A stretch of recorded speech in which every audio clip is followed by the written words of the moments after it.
Мен Төлеген Айбергенов атындағы номер 16 орта мектебінің 5-гі сынып оқушысы Зеникаева Милан.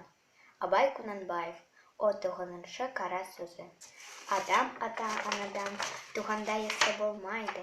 Естіп, көріп, остап, татып ескерсе, дүниедегі жақсы, жаманды таниды дағы.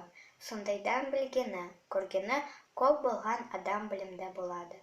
Ескердің айтқан сөздерін ескеріп жүрген кісі.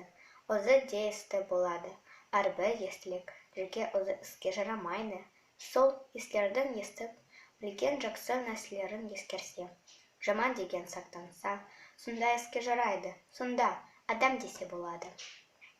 Ондай сөзді есіткенде шайқақтап, шылғыртынып, не сылбырап, сылғыртынып есітсе, не есіткен жерін қайта қайырып, сұрап, оғайын деп тұшынбаса, не сол жерде сөздің расына көзі түссе де, шыға беріп қайта қалпына кетсе, естіп есітпей не керек? Осындай сөз тумайтұғын елге сөз айтқанша, өзіңді танитұғын шошқаны баққан жақсы деп бір хақым айтқан екен.